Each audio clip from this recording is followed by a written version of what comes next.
Matemática. Eje temático, geometría. A continuación veremos ángulos entre paralelas. Dos rectas paralelas son aquellas que estando en un mismo plano no se intersectan, es decir, no tienen un punto en común. Por ejemplo, tenemos la recta L1 que está horizontal y trazamos la recta L2 que también está horizontal. Recuerde que las rectas son infinitas, es decir, se extienden infinitamente hacia ambos lados. Y estas rectas, al ser paralelas, no se intersectan, aunque las extendamos infinitamente, no van a tener un punto en común, no van a chocar en ningún punto. Ahora, una recta secante es una recta que corta a otra recta en un punto. En este caso, la recta L3 corta a esas dos rectas, L1 y L2, en un punto. Esa es una recta secante. Si trazamos una recta secante entonces a dos rectas paralelas, lo que tenemos es que se forman 8 ángulos. El ángulo 1, 2, 3, 4, 5, 6, 7 y 8. Ahí están marcados los 8 ángulos. La formación de estos ángulos da paso a algunas definiciones. La primera definición son los ángulos alternos internos. ¿Qué significa? Alternos significa que están en lados distintos de la secante. Internos significa que están dentro de las paralelas. Por ejemplo, tenemos el ángulo 4 que está dentro de la paralela y está al lado izquierdo de la secante.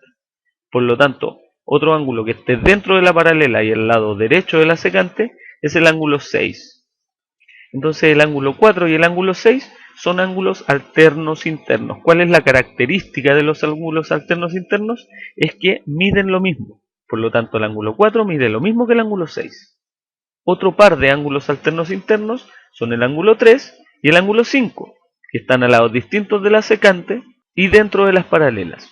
El ángulo 3 y el ángulo 5 también miden lo mismo entre ellos. Otra definición son los ángulos alternos externos. Alternos porque están en lados distintos de la secante, externos porque están fuera de las paralelas. Por ejemplo, el ángulo 1 y el ángulo 7 son alternos externos. ¿Cuál es la característica de este tipo de ángulos? Que miden lo mismo. Por lo tanto, el ángulo 1 es igual al ángulo 7. Tienen la misma medida. Otro par de ángulos alternos externos son el ángulo 2 y el ángulo 8. Por ser ángulos alternos externos, miden lo mismo. O sea, ángulo 2 igual a ángulo 8. Otra definición que nace a partir de la formación de esos 8 ángulos son los ángulos opuestos por el vértice. Tenemos 4 pares de ángulos opuestos por el vértice, que como su nombre lo dice, se oponen por el vértice.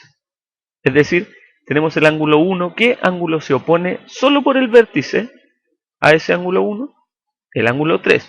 Por lo tanto, ángulo 1 y ángulo 3 son opuestos por el vértice. ¿Qué características tienen este tipo de ángulos? Que son iguales. Ángulo 1 igual a ángulo 3. Tenemos entonces también otro par de ángulos opuestos por el vértice, es el ángulo 2 y el ángulo 4. Como son opuestos por el vértice, son iguales. Ángulo 2 igual a ángulo 4.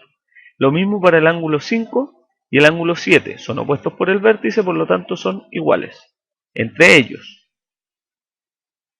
Y ángulo 6 con ángulo 8 son opuestos por el vértice, por lo tanto son iguales también entre ellos. Como consecuencia de esto, hay solo dos medidas distintas de ángulos entre paralelas. Si nos fijamos, hay 8 ángulos, 4 son obtusos, 4 son agudos.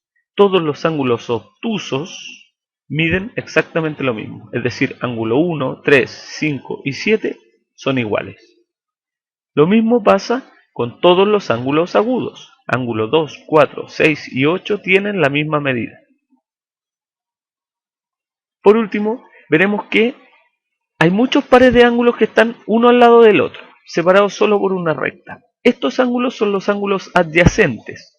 Por ejemplo, el ángulo 1 está adyacente al ángulo 2, está separado solo por la recta en diagonal. ¿Cuál es la característica de los ángulos adyacentes? Que suman 180 grados. Ángulo 1 más ángulo 2 suman 180 grados.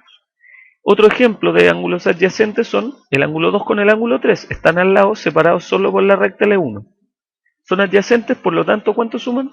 180 grados. Ángulo 2 más ángulo 3 igual 180. Podemos encontrar muchos pares de ángulos adyacentes. Por ejemplo, el 7 con el 8. Son adyacentes, por lo tanto, suman 180 grados. La consecuencia final de esto es que si sumamos cualquiera de los ángulos obtusos, o sea, el 1, el 3 o el 5 o el 7, con cualquiera de los ángulos agudos, el 2, el 4, el 6 y el 8, el resultado es 180. Por ejemplo, ángulo 1 más ángulo 6 igual 180. O por ejemplo, ángulo 8 más ángulo 3 igual 180, etc.